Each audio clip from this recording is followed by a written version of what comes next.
Okay, so what I want to do is I want to just carry you guys from start to finish through the 10-step verbally. It just is a refresher. So we make entry to the home. We want to get to the lead 15 or 20 minutes early. I highly recommend you run through the neighborhood, get a sense for the age of the neighborhood. Those of you doing windows, you can very easily tell whether they're required to have grids in the windows, because you can find homes that have replacement windows. If they're not required by the neighborhood, half of them won't have grids. And if everyone's got grids, you know it walking in the door. You know, if you're, especially if you're Kohler or refacing, or even windows for this fact, you want to get a sense for, you know, what roughly is the age of the build out of this neighborhood. Because if you get into conversations about they're competing with other home sellers, if that time were to come, that's good ammunition to have before you even walk in the door. I'm gonna get all my paperwork straight and get squared away down the block. I'm not gonna pull up in front of their house and spend 10 or 15 minutes with my arms flailing around inside the car. And I have already done that down the street. I'm gonna have finished my phone calls down the street. I'm going to assume that as soon as I can see the house, they can see me and I'm on stage. My behavior is as if I was in front of the homeowner from the minute I pass the tree line and I can see the home. So I get to pull up to the house. I usually am gonna park on the street unless it's just not practical. You know, it's not a big deal to me to park in the drive. Some people are adamant about not doing it, but I'll generally park on the street unless it just doesn't work. I'm gonna grab my briefcase. For me, it's a backpack, and I'm gonna head to the door. I'm going to knock firmly on either the hardwood door if I can open the storm, or on the frame if the storm's locked, because banging on a storm door or the siding probably doesn't carry forward into the house real well. And Dominic was correct that especially people that have small children that might be taking naps when you get there or that kind of thing, they'll be much more appreciative of a knock as opposed to you banging the doorbell and, you know, waking dogs and kids up and that kind of thing. As soon as I have knocked, I'm gonna step back to the back edge of the porch. I'm gonna step down on the first step so I'm not so tall, because I'm a big person. A little bit of distance, a little bit of low key, have open body language. I'm not gonna be squared off at the door like I'm getting ready to burst through the, you know, the line of the 49ers. I'm gonna have my shoulders turned and, you know, have a little bit of an open posture. And when they come to the door, I'm gonna say their name twice before I say mine. Mary, I'm Harold with Remodel USA and Kohler. I appreciate you having me out here today. I'm here for our 10 o'clock appointment. May I come in, please? So I'm going to acknowledge their name twice, introduce myself. I'm going to thank them for letting me come out there, and then I'm going to ask if I can come in for our 10 o'clock appointment. You must be on first name basis with these people if you expect to close them. So since I'm where I'm at in life, if I've got their first name, I'll come out of the gate using their first name. But if you're younger and you feel more comfortable going Mr. Smith or Mrs. Smith at the door, that's fine. But at some point in the house, once you start warm up, 10 or 15 minutes in the house, you need to go, Mr. Smith, what was your first name? Henry? And then remind them what your name is, because they've probably forgotten it. Henry, I'm Harold. Do you mind if I call you Henry? You've got to be on a first name basis. You don't have to. It will definitely help your close if you're on a first name basis. So if you're using their last name when you come through the door, somewhere in warm up, you need to transition to being on a first name basis with them. When I get to the door, I am fully ready and even half expecting some of the, hey, no, we decided we called and canceled the appointment, or we've decided not to do it. And the reason I'm half expecting that is so it doesn't catch me off guard. I understand that the more interested they are, the more susceptible they feel that they would buy, the more likely I am to get some kind of last minute anxiety knee-jerk reaction. If they're really excited, they've been talking for years about doing windows, or they're finally fed up with their kitchen, or they can't stand their bathroom, and they finally picked up the phone, and it's now been 3 or 4 days, and they've gotten a couple of phone calls about it, so the appointment's definitely happening. And they woke up this morning and they're like, oh my God, a complete stranger's coming to our house at noon. I don't know. I don't even, how many times do we do that? Do we make an appointment to do something? Maybe it's with somebody, or, go see the doctor or whatever, the dentist. And you're like, you know what? I'm going to reschedule that thing. I just don't want to do it today. And this is even more so because you're coming into their home. It's not them going somewhere where, then they get to retreat back to their house. No, you're coming into their home. So you got to be ready to convert that last minute anxiety at the door into a demo.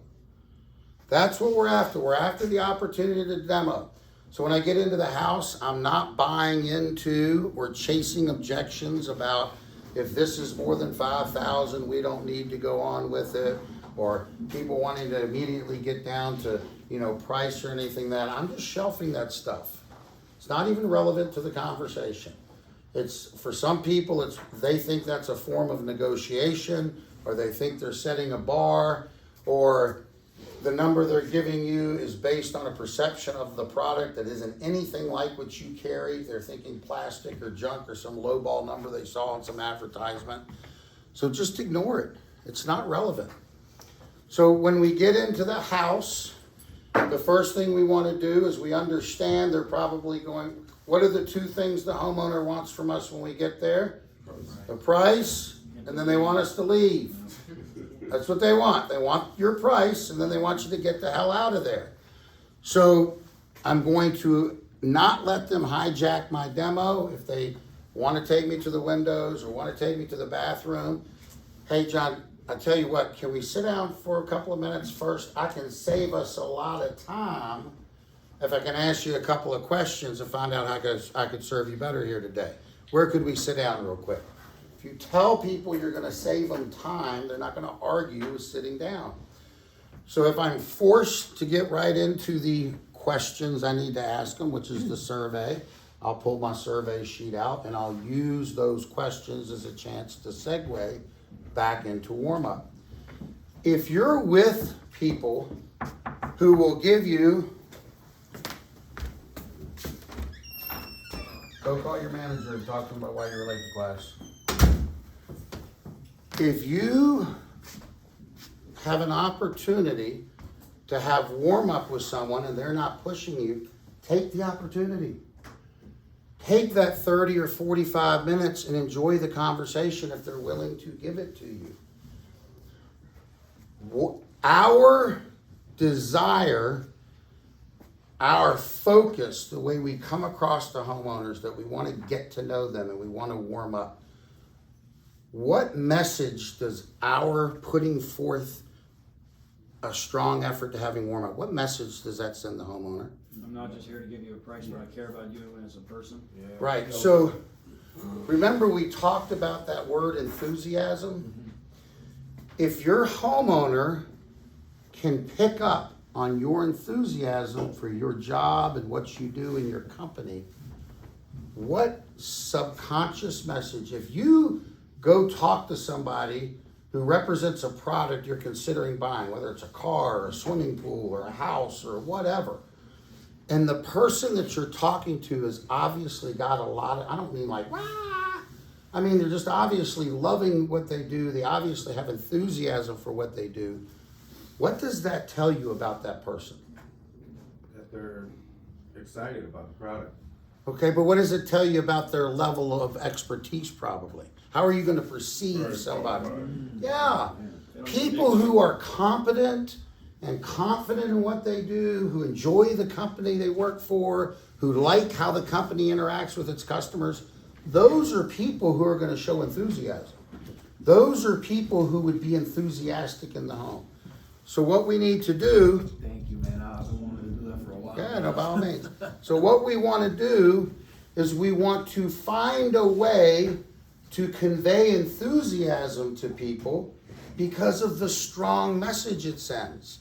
So if we're trying to convey enthusiasm, whether they want to give you the time for warm up or not, when you put forth an effort to get to know them and you're just showing genuine interest in who they are as people, isn't that a very subtle way to show enthusiasm? These two messages tie together. Even if the people are being standoffish, if I can still show them, oh, I'm sorry, and of course I'm not saying this, I'm just showing it to them. Sorry you're grumpy and having a bad day, but I still want to get to know you. I'm still curious who you are. I'm still kind of just enjoying taking a little break here because I've been running hard all day and just, chatting a little bit. And even if I don't get as much of that as I want, by showing my desire to do it through my actions, not by saying that, that's how you transfer and show that enthusiasm. So you gotta learn to work at warm up. Warm up is plants and things on the wall, the folded American flag, and I'm gonna be that 1%. I'm gonna ask them, who does this represent? Who had the official funeral? Was this a first responder? Was it a military person? Were they retired? Did they go in action? I'm gonna have that conversation. Because that goes back to that video we watched about the Angel's Cocktail, where if you can find to have some sensitive, intimate exchange of information, something that would be very, emotionally wrenching, that brings up a certain kind of chemical response in people's mind. Remember, what was it? It was suspense and cliffhangers in your storytelling, finding a way to have an intimate bond of some type of story, and then making them laugh. That was how we got that Angel's Cocktail. Little bit of humor, finding a way to have an intimate connection, not that way, but an intimate connection, and you got to have cliffhangers and suspense when you're doing your storytelling. And what did we not want to do? We don't want to startle them or have high pressure. That's where you get the devil's cocktail. All right, so I'm in warm up. Now I'm ready to start going into my survey and needs assessment. So when I pull the survey sheet, and the first question on it is, how did you hear about us? So once somebody says, I saw you online, or I saw you in the newspaper, or we saw you at the home show, what's the next question you want to know from these folks? What'd you think about us? What made you call us? Why us specifically? What was it that you saw or the connection that made you? Now, if it was at a home show, it's probably going to be something about that person that they interacted with at the home show. The way they greeted them or asked them a question. But that person represents our company, so I want to remind them of the fact that that was a positive experience, and that's why I'm standing here now. If you're in showers, what's probably the number one reason they called us if you're selling the shower product? You got a brochure. You got the name Kohler in there. Exactly. They're responding to that. Have them say it. Have them tell you that's why they picked up the phone. Because when they can hear themselves say something, it's real as opposed to you telling. It's just a simple little exercise. I bet you called us because you saw that Kohler name. Is not nearly as effective as me going, what made you answer our ad specifically? Well, you had the name Kohler in it. Them saying it is much more powerful than me saying it. So find out specifically what was it that made them call us. You want to know how long have they been thinking about doing it? If somebody's been thinking about doing it for years, what's the logical next question? Why haven't you? Yeah, what's kept you right? What's kept you from doing it? What made you decide that now is the time? Why? And of course, most people are going to say money is the reason that we haven't done it. And if somebody says that, learn to layer in. Give them a little chuckle. I get that. I get the money part. Anything else kept you from moving forward on it? See if there's another underlying. This is a deep dive on information for yourself. And one of the questions I like, this is advanced level stuff because you got to be able to handle the objection if it comes out. So if you're not ready for the objection, don't ask this one. But you could ask them, what made you decide to take care of this problem now? you gotta be ready though, if they say, whoa, whoa, whoa, we're not doing it now, to just, then what you do is go, what makes you say that? And then whatever they say, whatever they respond, doesn't matter what they say, you just go, well, you sound like most of my customers. What you're looking for is a great product installed by a reputable company that'll stand behind it at a reasonable price. Is that what you're looking for? And they nod their head and you go, great, just keep on going.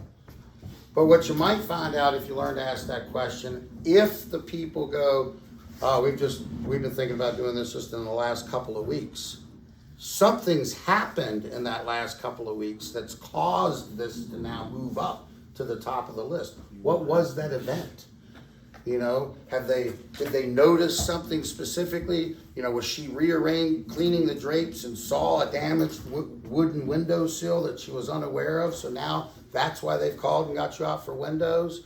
Are they hearing dripping behind the walls when they turn the shower off? So maybe they got a little leak back there. Do they finally have the sink basin underneath the sink collapse and it's now like this with all the cleaning products in a big pile because they didn't know it had rotted over the years? So the survey is the needs assessment is a way for you to deep dive. Why did they call us specifically? How long have they been thinking about it? What's changed? You know, what's changed that's got you really wanting to tackle it at this point in time? What's their biggest frustration? What is it they hate the most about their kitchen or their windows or their tub shower area? And what are the biggest things they'd like to accomplish? It's all on that survey sheet. And when you're done with the survey, take your pen, and I want you to use the ugly word signature like this, because normally when we got paperwork in front of them, we'd go, folks, let me get you to okay it right here. We'd use the word of having them okay it. We don't like the word signature. But when you do this exercise, I want you to say the word. Take that survey sheet, slide it over in between them, lay the pen on top of it, and say, I need your signature right there at the bottom. Because that will do, one of three things is going to happen at that point. They'll either pick up the pen and sign it, no problem. They'll look at you and go, what am I signing? And you simply say, that's your answers. I give them to my marketing department so they can do a better job interacting with people. And they pick up the pen and sign it. Or they look at you and go, I'm not signing anything, which is your red flag that I'm not nearly as connected to these folks as I thought I was, and I need to keep working on that. Then I'm ready to go do my inspection. I'm going to take both homeowners on the inspection. I'm going to make a process. If it's windows, I'm opening the drapes. We're getting them open. I'm going to try and open and close the window. If it's the bathroom, I'm getting them both to the door of the bathroom. Some of these bathrooms are smaller, so you go in and have them at the door so they can watch and see what you're doing. Kitchens, you're probably already there. You got the advantage. And you're going to get that red tape out, and you start from the top of whatever you're looking at to the bottom, and you're talking about the obvious. Just because something is staring you in the face and it's obvious as hell, don't assume that you don't need to talk about it. What you would love to have happen at the end or in the inspection is for the wife to look at you and go, I know, I'm so embarrassed you're looking at that right now. If you could get that mindset, I can't believe we're standing in it, I'm embarrassed by it, I can't believe you're looking at it, it's bugged me. And they start talking about how long it's been bugging them. If you can get that mindset to come up to the surface level, you're in great shape moving forward into your demo. You're in great shape moving forward into it. Once you've used your red tape and you've inspected from the top to the bottom, find out what their dream is. What is running through their head about this project? They've watched, they've looked at the magazine, Architectural Digest, they've watched Property Brothers, they watched Flip or Flop. They've got some kind of idea. And what you want to know is if that idea conforms exactly to your parameters, or are you going to have to move their idea a little bit, their dream, to better fit for both them and us what you're going to be laying out in front of them.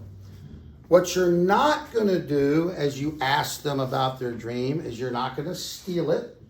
Don't look at somebody and go, oh, we don't do that. Or there's a better way to do that.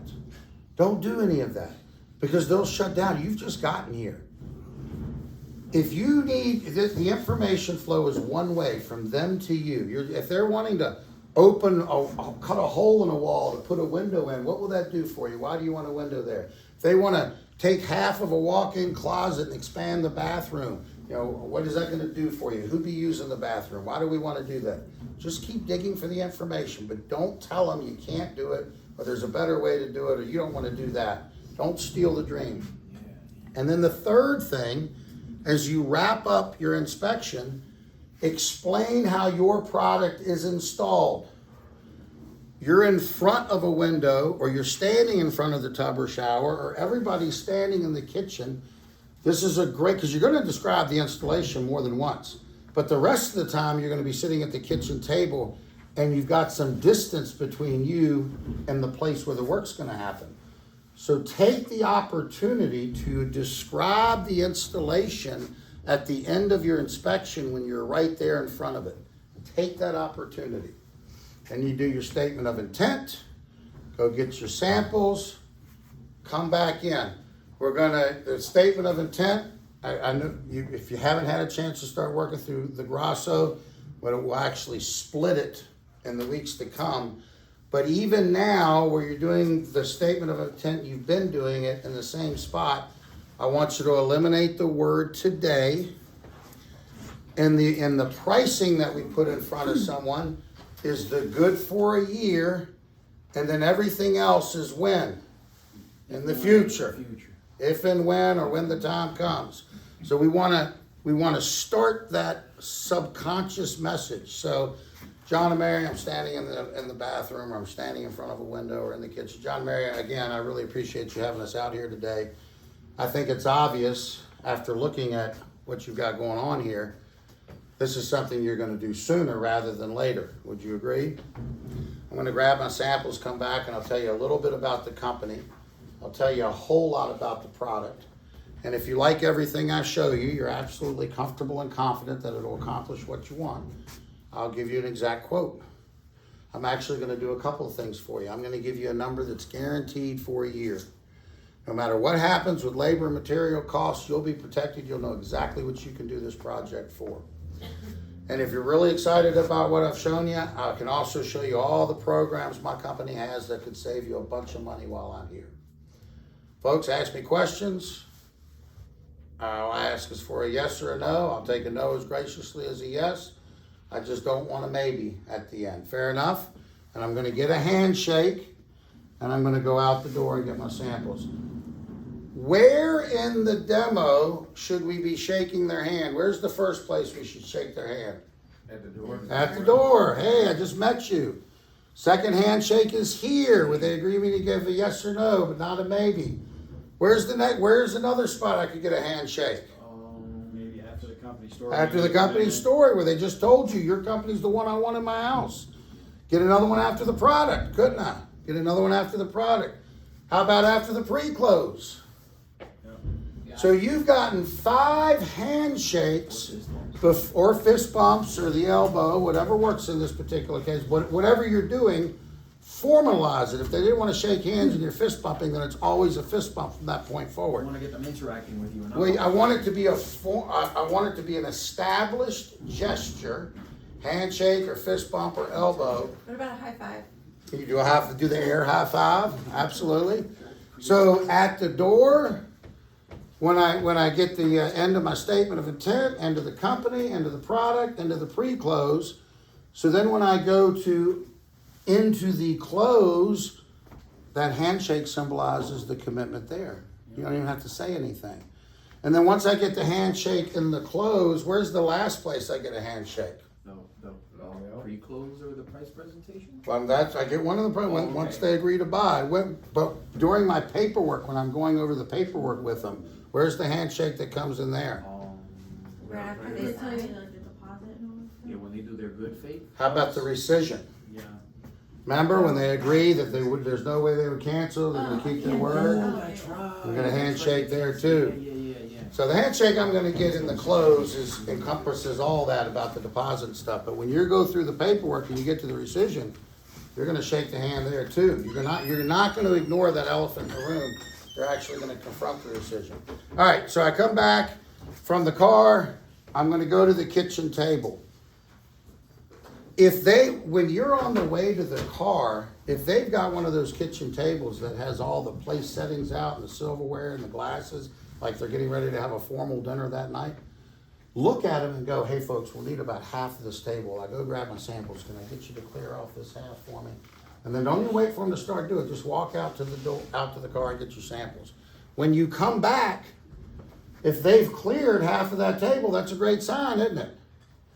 And if they haven't, if they want to move you somewhere else, I don't want to disturb this, let's go over here. That tells you a little something, doesn't it? You're not quite as engaging as you thought you were at this point. So when I come back and I'm at the kitchen table, what am I going to lay out on the kitchen table before I start my presentation? The towel? Yeah, my Kohler towel, if I'm a Kohler. In the refacing kits, there's a piece of black felt that you can lay out. And the window people, you should have a nice piece of felt or something you lay out.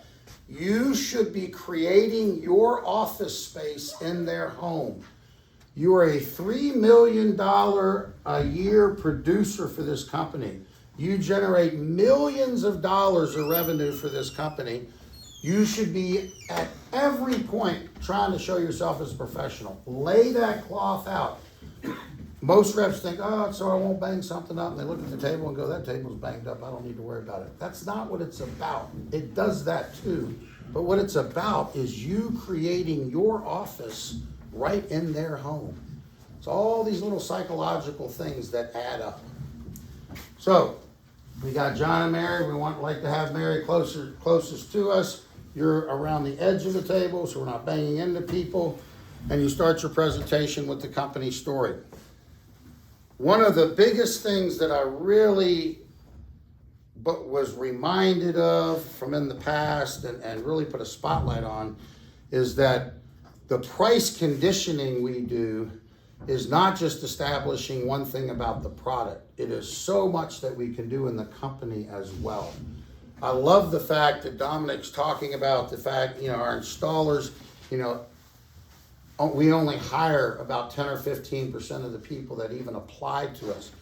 They do get lots of applications. There's even more of the referral of hiring people that takes place on our installation side than it does on the sales. Hey, my brother's looking for a job too. Can you hire him? Or my buddy that I used to work with, that kind of stuff.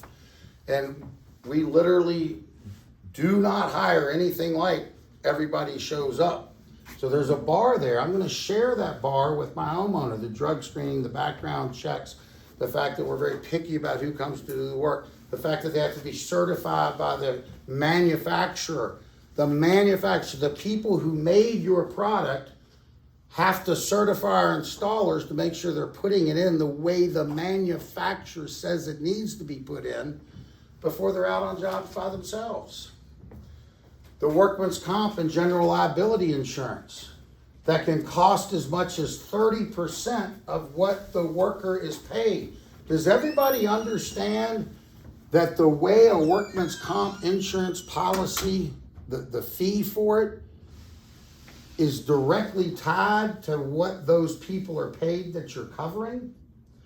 You literally are paying, when you have workman's comp, your policy, the premium you pay, is a percentage of what your payroll is for that thing. You know what the most expensive people in this country to get workman's comp is? This particular category is 110% of what the person is paid. To cover them for workman's comp costs 10% more than their total salary. And that's high-rise commercial window washers. Because there are no injuries in an accident in the high-rise window washing business. There are only deaths. If a mistake happens, they die. And so it is the single most expensive thing to get workman's comp insurance. The average is 30% of what those people are paid is the cost of the insurance. What would be one of the easiest ways for a Dan in the van to save a buck? Don't get it. Not pay a 30% premium to have insurance. To not pay that. And you realize that a homeowner's insurance policy, a homeowner when they hire a contractor to work on their home, you are supposed to hire a licensed and insured contractor. If you don't do that, your homeowner's insurance is not picking up the slack. When they go to put your bathroom in, if they bust the water line on the second floor master bath and they flood the downstairs for 15 or 20 minutes before they find the shutoff valve with 1,500 gallons of water and you got 3 inches across the bottom of your first floor, your homeowners is not gonna repair that. Is not gonna pay to repair that if you didn't use a licensed contractor that's insured. They don't have to, because you didn't do what you were supposed to do. So now you get to foot the bill. Somebody gets hurt on your working on your home, if they don't have workman's comp, your homeowners isn't gonna pay their medical costs. Because you didn't hire the person you were supposed to hire. Now, as you're making these examples throughout your demo, you gotta do it with questions. Folks, do you think your homeowner's insurance is required to pay the medical bills for someone that gets hurt on your house? If you hired somebody that wasn't a licensed contractor, or if you hired somebody that didn't have insurance? You think your homeowners would be required to pay that? You think they would pay it? You think if the guy backs his truck into the corner of your garage and collapses that corner of your roof of your garage because he knocks out that corner, you think your homeowners is gonna pay to fix that if he's not a licensed contractor, if you just hired a guy off the street down there at Lowe's? Get them to answer those questions. Get them to give you the response. When I get ready to get my company commitment question, I'm going to ask them not if we're the company like they want to have, or are we the type of company, or the kind of company. I'm going to ask them if we are the company that they want working on their home. Now, what do I add into my company commitment question that keeps it from sounding salesman-like or pushy? When the time comes. Yeah. If and when, or when the time comes, referencing, I'm not today, I'm not being all pushy. I understand you're just in the planning and pricing stage at this point, John and Mary. I might have said that earlier on. But I'm gonna say, John and Mary, when the time comes that you get this project done, is Remodel USA the company you want doing the work in your home? You gotta ask it that strong, because there should be no problem getting that commitment you want. And if you can't get it, then you'll know I need to go work on my company story. Not, I need to ask a weaker commitment. No, I need to go back and work on my company story. So ask a strong commitment question. And then after they look at you and go, yep, your company's the one that we would want, what should you do? Shake their hand. Shake their hand. I really appreciate the fact that you can see that. Means a lot to me. Means a lot to me that you can see the difference between us and somebody else. And so then you're into the eliminating alternatives and the pride and ownership and return on investment. Now, the key here is you have very quickly acquired a bunch of silver bullets that's in this gun belt of yours. Do not feel you're gonna fire off every single bullet in every home. Who is in front of you? If somebody, when you get to the point, goes, hey, John and Mary, you could always do it yourself. And they go, that's not happening. We're not doing that. Then I don't need to have a long drawn conversation about do-it-yourselfers. But if the person says something like, well, I've thought about that, or I could do it, I've done it in the past, then I would deal with a do-it-yourselfer. One of the easiest, obviously there's a couple of things you can do with a do-it-yourselfer. You can describe the process and ask them things like, do you have a truck, and have you done this before, and are you a carpenter? But I like to relate it to the most precious thing we have in life, and that's time. And so if somebody tells me they're gonna be a do-it-yourselfer, this is what I do, is I'll go, well, I've done it in the past. Oh, that's awesome. So let me ask you, John, when we come out to do a project like this, we're gonna send a crew of 2 to 3 people out. And if it's showers, you're gonna say they're gonna get it done in a day or two, and it's gonna be approximately 50 man hours. If it's a window job, you kinda gotta, how many windows is, you could be using the 50, or you could be using 150 if it's 35 or 40, and it's a crew of 3 or 4, not, 2 or 3. Refacing is a crew of 2 or 3 people, and you generally, for the typical refacing job, since we're there 3 or 4 days, you could say 100 man hours. But whichever one it is, the verbiage is the same. I'll use the refacing one. John and Mary, when we do a typical kitchen, we're gonna send 3 or 4 people out on the crew. They'll be here 3 or 4 days, approximately 100 man hours. Now, they do this work every day. They have the exact right tools to do it. And they have a set of helping hands if they need them, because there's more than one of them. If it would take them 100 man hours, how long do you think it's gonna take you working by yourself? And they'll often say 3 times, but if they don't say anything, they'll never turn you down if you go at least twice as long. But most people, when they answer, say 3 times the number you gave them. And if they don't, they'll always agree to at least twice as long.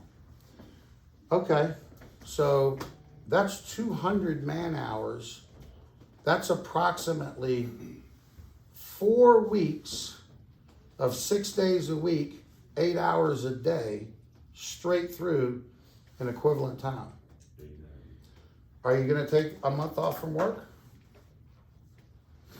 So if you're not gonna burn up your vacation or take a month off from work, doing it evenings and weekends, and keep in mind, your wife's you're still going to the ball games, and you still gotta attend family functions. Doing it evenings and weekends, how long is it going to take? And then at the end of that, I can tie it back to, and you still don't have what, John and Mary? You don't have a warranty. You don't have anybody at the other end of that phone to pick it up. So the key when you're doing these thought tracks that you want people to get on, the one where I deal with do-it-yourselfers, or when I talk about the 3-step value bump, you really need to practice and work on the pacing of your conversation and using pauses so people have a chance to process. And what I mean by that is, I'll do it again, and I want you to focus on the pauses and the pacing of the words. So John and Mary, when we do a Kohler shower project, we're gonna send 2 to 3 people out, and they're gonna be here 1 to 2 days. Approximately 50 minutes, if you add it up. Now, they have all the right tools. They do this work every day. And if they need it, there's a set of helping hands there, because there's more than one of them. If they do this work every day, have the right tools, and got a set of helping hands, and it takes them 50 hours, how long do you think it would take you? And I'm gonna wait until they answer. It's the pausing and the pacing when you're explaining things. Learn to talk in sound bites with pauses, because it'll help slow you down, and it'll dramatically raise the comprehension of what's going on. So when you're eliminating alternatives, you can start eliminating alternatives when you're in the inspection. The thing they have, the tile or plastic shower, or the wooden windows and aluminum storms, or the early generation vinyl windows that are now crap, or particle board cabinets, or solid cabinets but all banged up, whatever they have, it's easy to eliminate that same thing from being the solution. So I can start that in the inspection. And then generally, most people, early 50s to late 70s being our demographic, will have lived in a home or been around in a home or had a friend that has a lot of the other things you're trying to eliminate. How many of us have at least seen particle board cabinets that have started to split, maybe in a place you rented, or somebody you knew place they rented? We've seen that. All of us All of you have in your home right now either a tile or a plastic shower. So that one's easy to eliminate. And whichever one you have in your home, you've probably lived somewhere that had the other one at some point. Or maybe you dated somebody that had the other one, so you're using their shower at some point. What I mean is you can use their memories to eliminate alternatives. You don't have to just tell them to do it. You can remind them of what they already know to have them draw the conclusion they don't want it. Now, pride and ownership, that's the advanced stuff of using comments during the inspection and during your product presentation. You know, who would be using this bathroom? Like, what guest would come over and use it? Or the kitchen, do they entertain? Do they have dinner parties? Is there the home that people come to for Thanksgiving and Christmas? If it's windows, what's your neighbor gonna say once I noticed your neighbor hasn't done his windows either. Is it gonna irritate him when you do all yours and he's still got the crappy wood windows? Or maybe the neighbor has them done. I said, your neighbor's got some good looking windows over there. How long ago did he do them? Just reminding them. That keeping up with the Joneses thing is very real. So you want to get an emotional response of how much more they'll enjoy Thanksgiving dinner, hosting all the family over with the new kitchen being done. Or how proud they'll be when the mother-in-law who's coming to stay to watch the grandkids will be using the new Kohler shower. Or the neighbor in the window scenario. But get that pride and ownership up there. So when you're doing price conditioning in these parts, use that cost versus value. You've already introduced Qualified Remodeler that lists us as 39th back in the company story. So now you can go, remember that magazine, the one that ranked us 39th? This is what they also do. And you introduce cost versus value and reference it by calling it the Kelley Blue Book of remodeling, because everybody knows if you want to know what a car costs, you go online and you look up Kelley Blue Book, see what it costs. So that reference lets them know what that is. And I'm always going to, whatever the product is, show them what the average cost is, use those numbers to price condition. So as you leave the eliminating alternatives and pride and ownership and price conditioning, now you're moving into your product storyline. Remember that the product story is meant to be an engaging story. It's supposed to involve all the senses. The touch, the hearing, the visual, and you've got to keep doing questions. When you first set something in their hand, whether it's the wall for Kohler or the door for cabinets or that corner cut for windows, and you first set that thing in their hand, shut up for a hot second and let them touch it and feel it and move it around. Let them really get a sense of what that thing is. And then ask them, isn't that amazing? Or what do you think of that? Or isn't that different than what you thought you were going to see? Have an acrylic piece if you're in Kohler showers. Have a particle board door or something that you picked up somewhere. Have a small corner cut from a cheap window. Have something that they can literally hold up and compare those items as you go into your product presentation. Get them involved. The longer you can spend, especially in showers and cabinets, in the design, the picking of colors, the picking of doors, the picking of stuff, the more ownership they will have of the final selection.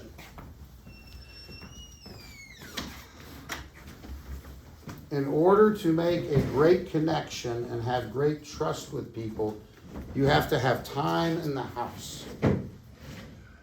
The first question I ask a rep when they want to start talking about a demo is, how long were you there? Because if you were only there a couple of hours and you want to tell me you got all the way through pricing and you want to talk about why it didn't close, I can tell you why it didn't close. It didn't close because of whatever step you didn't get in. Now, I'm not saying that the world's a perfect place. Sometimes that happens. But you need to recognize if you didn't get the time you should have gotten in the house, don't be talking about they couldn't afford it or they just had to think about it. Because all of that stuff is directly driven by you getting the time in the house, time investment. There was a sales rep last week. I went by, sat down with them because they kept using the thing about, well, these people wanted to think about it. They couldn't make a decision today. Their budget was only $10,000, and it was just one demo after the other. He didn't have a single demo where he'd been in the house more than 2 hours and 20 minutes. And the final one, the last one before I sat him down, it was a one-legged lead. He was there an hour and 50 minutes, and the mister couldn't afford it. Remember to please leave the door cracked if you go to the bathroom so you don't have to knock. So, what that told me is that rep got there, found out it was one-legged, said, ugh, another one-legged lead, that sucks, I don't have the wife's not here. There was a shower, the wife wasn't there. Granted, that's an uphill battle, no doubt, but the mister wanted to see it, so he did the demo, because that's what we're supposed to do. But if he was only there an hour and 50 minutes and it was a one-legged lead and the mister was, I want to see it, how good a demo you think you did? Didn't do a good demo at all because it was short by an hour.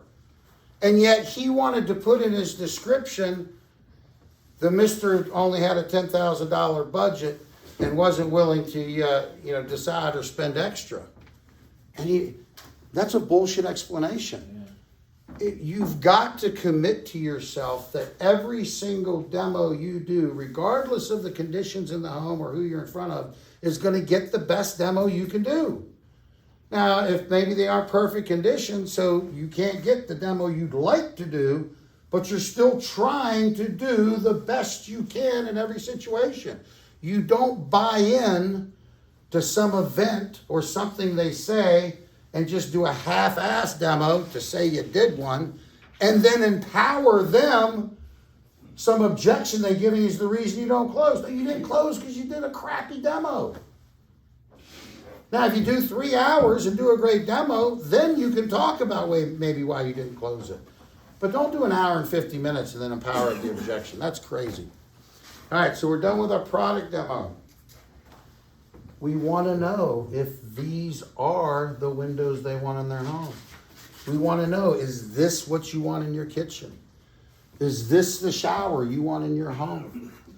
John and Mary, if and when you do finally get those cabinets taken care of, are these the cabinets you want? When it's time to finally take care of these windows, are these the windows you want in your home?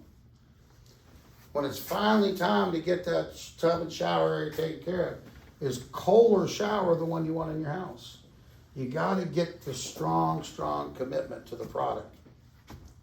Then once you got the product, the strong product commitment, you're going to do the pre-close. I want you to use the 4 questions on page 150 of the Grosso manual, and I can promise you by the next class I'll be able to recite them the same way I can do my old pre-close. But I think they go something like this. So John and Mary, how would you rate everything you've seen here from Remodel USA to whether it's the open window or Kohler, to the installation, to the warranty, everything? On a scale of 1 to 10, how would you rate everything that we've talked about so far here today? A 10. And they go 10, and you go, what, not 11 or 12? And we get a little chuckle. Then who can help me out? So if I'm hearing you correctly, and I think I do, Remodel USA, and this Kohler shower is what you want for your home? It sure is. And what's the last one? There's 2 more. There's 2 more. Can you give me another one? Yeah, so you'd say at this point, John and Mary, all my customers tell me that the only thing keeping them from moving forward with this project and scheduling the work is affordability. And that was the one I was gonna miss, because I knew it was something about affordability. And then the last one is, what are we gonna do with time? We're gonna put time out again, aren't we? We don't want them to feel like it's about today. We're not gonna use the word today, and we're gonna double dip on that affordability example. So what's my last one? So John and Mary, if I'm able to make this affordable and most importantly comfortable with your budget, would there be anything keeping you from moving forward? There you go. So, because affordability is what? Our best feature. And you shake your hand. You shake their hand. And you would shake their hand. Exactly. Affordability is our best feature. That's our Smile on your affordability face. is- Smile on your face. Well, that sounds great, folks. Remember, affordability is our best Yep, our feature. best feature. And shake their hand. Shake their hand. All right, so we've done our pre-close. Now, at this point, they're either gonna sit there at the table while you're doing your numbers, or you might suggest that they go do anything that's pressing on them. Especially if you're in a weeknight lead with kids in the house, you wanna remember to do this. And just tell them, folks, you can sit here with me. I've actually got some reviews and pictures I was gonna let you look at if you want. But if you did need to go walk the dog or check your email one last time or put the cans out at the curb or something like that, this is a great time to do it, and I can just give you a holler when I'm ready. And just leave it up to them what they do. If they stay there, very quickly you want to work up to having a list of reviews. And has everybody seen at least one of these testimonial videos that some of the reps have gotten? So what they're doing, Keith did it great on his first sale over the weekend. He took his phone and asked the lady to say what she was most impressed with about why, what she saw and what made her decide she wanted the Kohler shower. The lady gave like 3.5 minutes of what she thought about Keith. She said, I really like Keith. I can't believe he got me to sign tonight. I was so sure I wouldn't do that. But after what he showed me, and he was just very warm and easy to talk to, I decided to go ahead and move forward. I can't wait to have my Kohler shower, blah, blah. She said all the things you'd want a homeowner to hear right before you're getting ready to go into the close. It's beautiful. So as a rep, I would be gathering those up and among my team be trading them.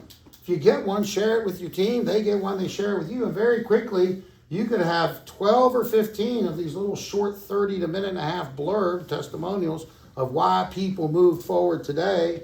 And then you start getting reviews with your name on it and have 10 or 15 of those, and you put them all in one album and you hand your iPad, or because I have two, I have a little one and a big one, or your phone, you hand your phone over to them and just have them read a review, watch a video, read a review, watch a video, and it's reinforcing everything that you want them to be reinforced.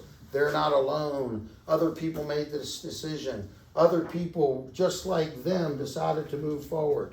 So it's just very powerful stuff. So then when you get ready to come back to the close, you've got your everything together in your one click. You have added your 1 year price guarantee, and in the description box, the dialog box, you wrote, regardless of any increases in labor material costs, this number is guaranteed for a year. And you've added your what's probably either going to be 9.7 or 11.7%, whatever we finally land on. Right now we're doing 15, I know, but we're going to lower that because I think 15 is a little high. But whatever, you've added that percentage into it. You put your one click, your iPad on the presentation screen, so all those numbers aren't there, just that last one. And then you look at the people when they come back to the table, and what do we need to remind them? We need to remind them that it's a conversation, not a negotiation. I am transparent. I'm an open book. I've got a lot of information that I need to get across to you here. And then I'm going to qualify you for as many programs as I can to save you money, because affordability is our best feature. And I literally say just that. So folks, before we get started, I want to just let you know this is a conversation, not a negotiation. I am completely transparent. I am an open book. I've got a lot of information to cover with you here. I want to get through that. And then I'm going to qualify you for as many programs as I can to save you money, because that's our best feature is affordability. Okay? And they go, yep. And I go, right. I take the iPad and I turn it around and I read them the order, and I get down to the bottom to the 1 year number, and I take my price presentation sheet and I write it on there, and I turn it around and go, we can do all that work for $27,778. Now you're turning that iPad to them and showing them that number on that iPad, and you're leaving it on, and they write it on. People think Correct, because the iPad will blank out after a while, and I don't want the number to blank out with it. So I'm letting them see that the order wasn't just something I pulled out of thin air. Obviously, there's some software that did it. And I take that number and move it to a piece of paper because paper gives you control of the pace and the information flow. So I want them to see where the number came from, but I'm moving it to paper as we move forward into Make the it close. real. Make it Yep. real when you Is there a put it in. particular paper, or do you just carry like? Yeah, you're gonna have I'm giving you all the papers tomorrow. There's a price presentation. Oh, sheet. okay. Yep. All right. So when I put that 2778 in front of them, what's the next thing I do? Relax. Relax, be quiet. Lean, don't slouch down in the chair, but lean back. No crossed arms. You're relaxed. You do this every day. Yes, you'd love if they got the product from you. You're very proud of your company. You'd love to bring another order in for the company. But it's okay if they don't. Roof over your head, hot plate of covered food in the oven waiting for you. You got no stress. And you do it every day. And people order from you every day. So if they don't happen to order, that's their decision. It's all how you want to be portraying in your body language. And you're letting them have the time to respond. If you have some crusty old fella that knows the first one speaks loses, one of my famous lines that I've used, if the silence goes on too long, where I can say something and get around the guy that's just being a holdout, but will still force him to talk, is eventually you can look at him and go, "Bet you thought it was going to be more than that, didn't you?" And they'll fire right up at that point. Okay? Remember, it does not matter whether what they say is positive or negative. You need to mine the words out of them. When you put this number in front of them and they get quiet, your sole purpose is to see how long you can get them to talk. How long can you get them to talk? So you're asking questions. If they say it's a lot of money, what are you comparing that to? Where did that come from? That kind of thing. You can take and repeat the last 2 or 3 words back. You can't do it after each time, but you can use that technique a few times. I just don't know how we'd be able to afford it. Don't know how you'd afford it. And you ask it as a question, and they'll feel the need to justify more what they were saying, and they'll talk more to you. And so you are looking to see how long you can get them to talk. Then once you feel it's wound down, what's the next thing you're going to tell them about this number? This is just a 1-year price. Right, I'm going to remind them that this is the 1-year number, the one that protects you against labor and material. Exactly. And then I need to find out if they're what? Cash or finance. So I'm just very straightforward. Going to say, folks, when you do decide to do this project down the road, would you be financing it or would you be paying cash? If they say they're going to pay cash, what's the question I need to ask them? You already have this money on hand, or do you need to go somewhere to get it? Right. Are these funds you already have, or will you be getting the funds from elsewhere? And it's elsewhere, find out where they are, and then you need to explain financing and move them back over to it. So once we know whether they're cash or finance, what's the next thing that I need to find out about? Their deposit. Their deposit. So John and Mary, when you do the kitchen project, when you do the bath project, when you do the window project, we do like to get a good faith deposit. It's a good faith deposit between what? 10 and 20%. We like to get a good faith deposit. Most people do between 10 and 20%. That would be on your project $2,700 to $5,400. You can use check, credit card, or cash out of the backyard. Does that work for you? And if they go, yeah, how much are you thinking between 27 and 50? We do 3. And then you always ask them, are you doing check or credit card, or do I get the shovel out of the trunk so we can go dig up mason jars? The reason you always ask them whether it's check or credit card is because they just threw a number out they think they can do. We'll probably do 3. But if you ask them whether it's check or credit card, they will now go find that $3,000 in their head. Is it in the account? Will I write a check? Will I move money from savings over to my checking account? Am I going to put it on the Visa card? If they can't handle the 10 to 20%, you anchor them with a lower number. Okay, it's just a good faith deposit.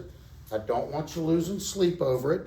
Would say $1,000 to $1,500 work better for you? and find out if it's check or credit card then. And once you have a number, I'm gonna write it, and I'm gonna put that it's a credit card, and I'm gonna circle it. And so now that's done. It's their number. Then what's the next thing I gotta give them? Show them our finance options for this project. How many options am I gonna give them? Three. Three finance options. And we're gonna say, now folks, we got some great lending options. Let me show you the three finance options that might work really well for you. And I'm gonna talk about 12 months same as cash. And I'm gonna go 9.9. And when I write this out, I'm gonna go 60 months. And then I'll put the number. I'm gonna go 9.9% at 84 months. And put the number, so let's say it's $553 a month. And let's say this was $441 a What month. if they have that coupon sit on table, do you talk about the 24 and trying to convert them to 6 at that point too, or no, when does If that? they bring it Like, up. what if Oh, they are adamant about that? Right, so if they pull the coupon out and they bring it up, then I would have that conversation Right. now, yep. Or if the, Tell them that they- or when we bring the coupon out with the letter, it might come up then too. Okay, so do we battle the 24 first and then go over these ones, or that might not even come? Hold that thought, we'll get there, hold that thought. All right, so I write these out. I use the payment estimator in one click to find out what the 9.9 at 60 and 9.9 at 84. I take into account whatever deposit, so it reflects the deposit they said they're gonna do. And I simply go, now folks, the three options we have, we do have a 12-month, you do them one by one. We have a 12-month, same as cash. It has no fixed payment. And as long as you pay it off in that 12-month period, there is no interest. However, if you have any balance after the 12 months, it is all the interest at a pretty high rate back to day one. So would you want to talk about something else, or would you be interested in the 12-month same as cash? If they say they're interested in it, you need to confirm. So so I understand you mean you have the funds, you could write a check for this amount any day of that 12 months. You're not waiting on the money, you actually have it. Because if they're waiting on it, or they think they're gonna have it, or they're gonna try and put it together, it's not the program for them.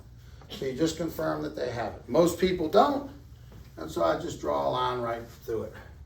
Now folks, the beautiful thing about these next two options is they're unsecured. You know what, and find out if they know what unsecured means. If they do, they'll tell you. If they don't, explain it.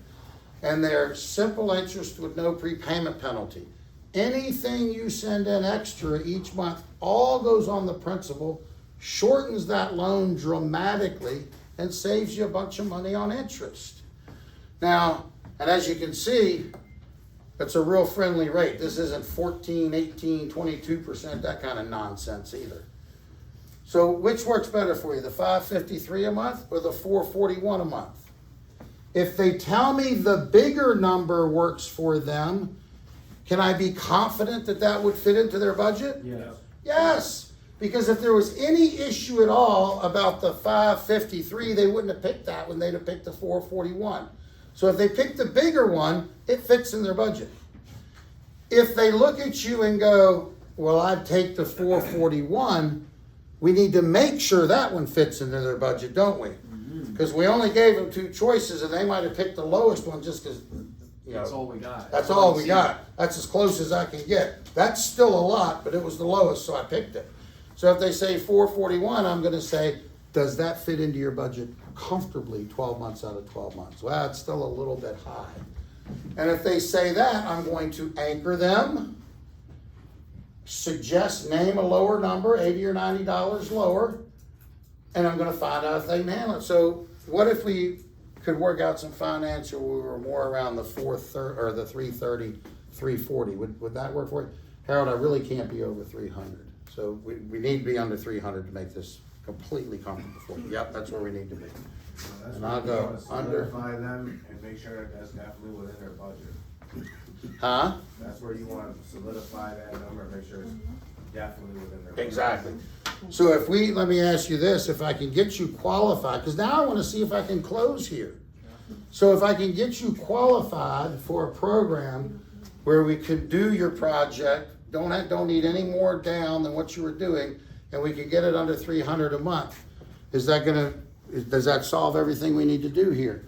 And if they go yes, I'm gonna go, all right, let's see what we can do. And I'll handshake or fist bump, and then which app will I go to see what I can do? Green Sky. Green Sky with a soft pull, exactly, and see what I can do here.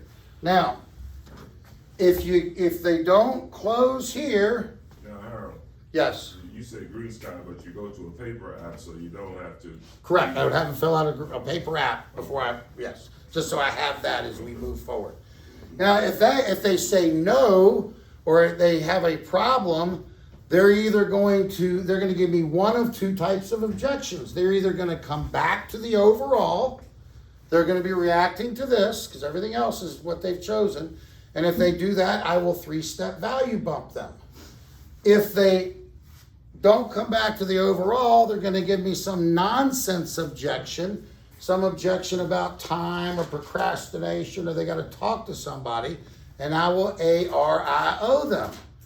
Once I've done either one of those, which brings it back to money, I can then do the major close, and the major close is where I'm gonna use the initial visit incentive letter and get the coupon in at the same time, so the coupon can't come back and bite me. And then I will, after explaining the letter and repeat trips, and so the only way we could save you money is if I can do something that makes things more efficient and more profitable for our company, because that's the profits we're gonna give back to you in the form of a savings, and this is how we do it. And I show them the initial visit incentive, I talk about the coupon, and then I can go right to one click and I just trash can and eliminate that 1 year line, which has that either 9.7 or 11.7 in it. The number drops right on the computer screen in front of them. You know how much it was. You go, so folks, you just saved $2,771. And then and then what do I pull out of my back pocket? Better financing, would drop to 100. I pull out the 120 months and show them that. And even if it's above this, I'm not gonna give them the 144 right away. Or I might show them, let's say the 120 was 312 and the 144 was 264. I might show them the major close number, and I might do it that way and show them the two and say, which one worked better for you? And they pick the 264, and I could handshake or fist bump. So you could really play that either way, just depending on which you felt. But if you feel like I'm gonna be negotiating with this person for a while, I'm gonna just show them the 120 that's a little over the 300. Then I can focus on that, get them to give me a no on it, and then pull 144 out. And I'm layering the negotiating into this. You're not trying to throw out all your options at once, because what if you said no to the 264 offer? Right, exactly. Remember, this is a negotiation. I'm always holding something back so that I can give them something else at the next no. So if I feel like I'm right there, I might go to the 312, 264 at the major close, and you'll get a sense of it. You'll learn very quickly how things are progressing. Or I might show them the 312, let them react to that. Well, that's still a little high. I mean, I appreciate the savings on the visit, but that's still a little high. All right, and then I might call my manager to get them qualified for another financing option, and then pull 144 after that conversation using MODs to show how hard I'm working for them. Yes, sir. I was gonna say, if you drop the price, say now it's from 27,778 down to say 25,000 flat, just to give an even number. Right. Could you make that, cause say they came back and they were like, you know what, I like the savings you gave me, but that 312 is a little high. I'm trying to think of where I should. So, and that's what I'm saying. I said, so, yeah, and so then remember, it's a conversation.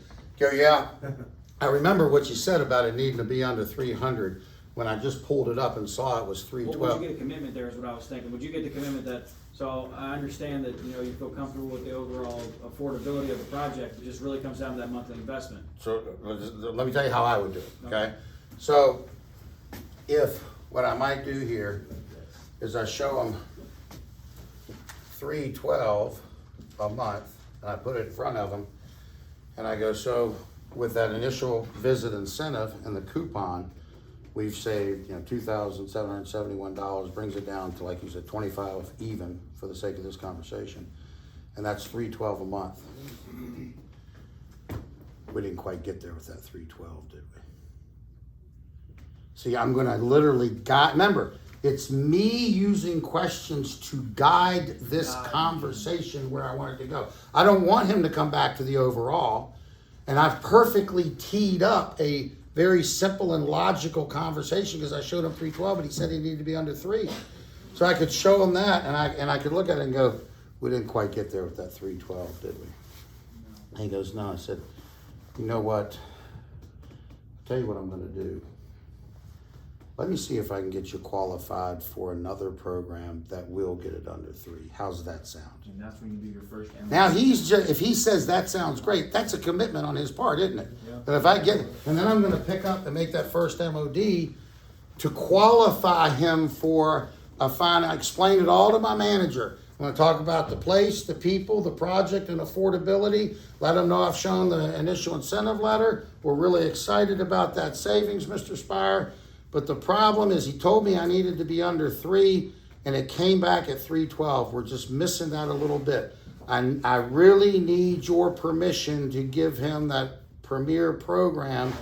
I want that 144. I need your permission. And he gives it to you, and you hang up and say, all right, we got this taken care of. And I calculate it with my payment estimator, and I show him what it is now, and I immediately assume the handshake or fist bump or whatever. Showing him the 264 now. Right.